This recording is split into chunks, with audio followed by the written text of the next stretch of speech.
अनंतनाग में इस वक्त हम मौजूद है। बखूबी आपको अंदाज़ा हो गया होगा, ये जहलिम में तुगयानी आप ये देख सकते हैं, फ्लड लाइक सिचुएशन। और पहले ही जो फ्लड अलर्ट है वो हो गया है। और ऐसे में ये आप जो दृश्य विजुअल्स देख रहे हैं, कहीं ना कहीं आप देख रहे होंगे कि पानी की सतह जो है काफ़ी बढ़ गई है। इस वक्त हम मौजूद हैं आशाजीपुरा अनंतनाग में।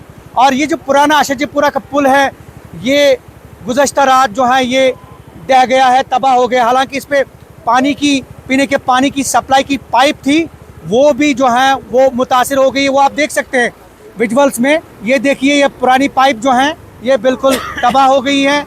और इस तरह से पीने का पानी जो है वो कई इलाकों में मुतासिर हो सकता है। कई इलाके इस पीने के पानी की सहूलियात से मुतासिर हो रहे हैं। और इसके साथ साथ फ्लड लाइक सिचुएशन ये आप देख सकते हैं। और जैसे कि फ्लड डिक्लेरेशन, अगर हम संगम की बात करें, संगम में तकरीबन 23 फुट जो है वो पानी की सतह पहुंच गई है। और कहीं ना कहीं फ्लड अलर्ट ऑलरेडी हो गया है, डिक्लेरेशन। और उसी तरह से अगर हम कई इलाकों की बात करें तो कई, हालांकि पैनिक होने की ज़रूरत नहीं है, ऐसे में पैनिक होने की ज़रूरत नहीं है। एक बार फिर हम अपने नाज़रीन को ये कह सकते हैं, पैनिक होने की ज़रूरत नहीं है। और कहीं ना कहीं ऐसे में लोग जो हैं एक दूसरे के साथ हैं, ताउन करें। इंतज़ामिया ने कई ऑलरेडी हेल्पलाइंस कायम की हैं। और इस हवाले से लोग जो हैं एमरजेंसी सूरत हाल में वो राब्ता कायम कर सकते हैं। अलबत्ता अभी हमारे पास जो इतला मौसूल हुई है उसके मुताबिक महकमा फ्लड इरिगेशन कंट्रोल जो है उन्होंने संगम में डिक्लेयर किया डिक्लेरेशन, क्योंकि 23 फुट जो है वो पानी की सतह बढ़ गई। आप देख सकते हैं जहलिम में जो रवानी है मौजू की और जो पानी की सतह है, ये आप देख सकते हैं कहीं ना कहीं इसमें बहुत कम पानी होता था। यहाँ आशाजीपुरा के पास है हम इस वक्त मौजूद है, लेकिन पानी की सतह हालांकि थोड़ा सा अभी बारिश का सिलसिला जो है वो थम गया है, लेकिन ऐसे में लोगों को सतर्क रहने की हिदायत दी गई है। हमारे साथ कुछ लोग यहाँ पे मौजूद है, इनसे बात करेंगे कि ये जो गुज़श्ता रोज़ से बारिशें हुई हैं, इसमें कितना जो है इनको नुकसान हुआ है, मुतासर हो गए लोग। ये बताइए कि ओवरऑल अगर हम सिचुएशन देखें, ये पुराना पुल जो है वो ढह गया है, शायद इसमें पानी की पाइप भी थी जैसा कि हमें पता चला। क्या कहना चाहेंगे? मैं एक बात कहूँगा, जब चुटिया चुग गई खेत फिर पछताने से क्या। मैंने आज से 1 महीने पहले इनको अवेयर किया था वीडियो के थ्रू कि यहाँ पर पानी की डैमेज को ख़तरा है, इसको थोड़ा रिपेयर कीजिए, मगर इन्होंने उसको हल्के में लिया।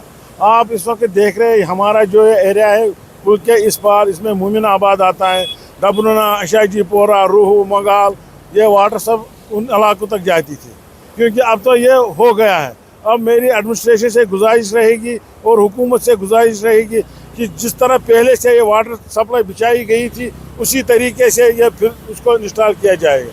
मैं ये बात कहना चाहता हूँ, आज से 1 साल पहले इस ब्रिज का टेंडर आउट हुआ था। यहाँ पर एक फ्रूट ब्रिज लगा था, पहले उन्होंने उसी को ख़त्म किया। जब इसको काम करने आए डिपार्टमेंट R&B तो कहा गया कि इसकी ड्राइंग ठीक नहीं है। फिर अगर इसमें डैमेज हुआ है ये सिर्फ उस अथॉरिटी की वजह से, वहाँ जो ड्राइंग डिस्बर्स अथॉरिटी है यहाँ उन्होंने इसको डिले किया बहुत, जिसकी वजह से ये पानी की सप्लाई भी ख़त्म हो गई और ब्रिज पे भी काम स्टार्ट नहीं हुआ। R&B ने बहुत कोशिश की थी कि वो इस पर काम शुरू करते, क्योंकि ड्राइंग में प्रॉब्लम आई थी तो उन्होंने उसमें हल्के में लिया, तो उसी वजह से यहाँ पर इतना डैमेज हो गया।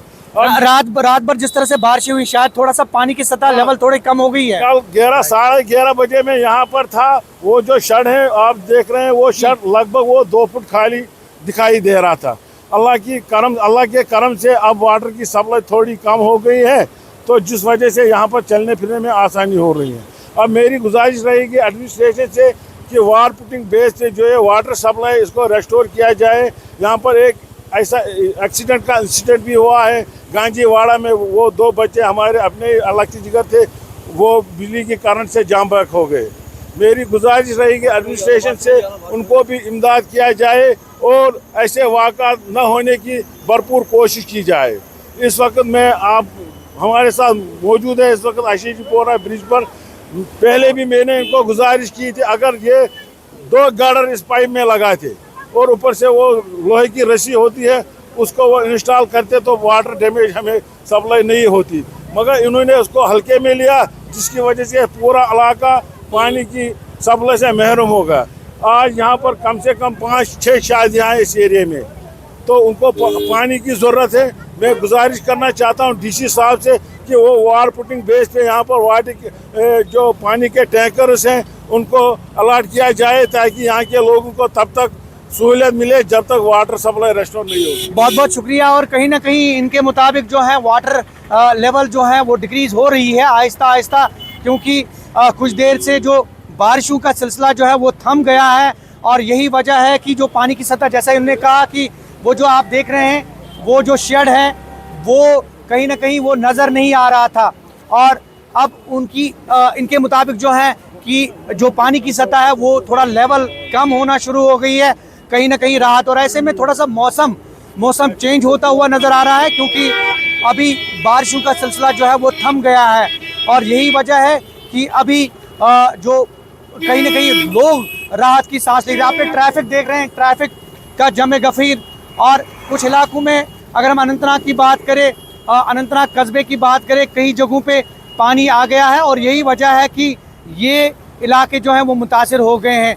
अब लोग, चूँकि इंतज़ामिया ने ऑलरेडी एडवाइजरी जारी की है और नंबरात उन्होंने दिए हैं, पुलिस ने नंबरात दिए। अगर हम जिला अनंतनाग के पुलिस की बात करें, एडमिनिस्ट्रेशन की बात करें, तो उन्होंने कहीं ना कहीं नंबरात दिए हैं जिन पे लोग एमरजेंसी सूरत हाल में राब्ता कायम कर सकते हैं। ज़ोहर रिजवी, न्यूज़ 18 नेटवर्क, अनंतनाग।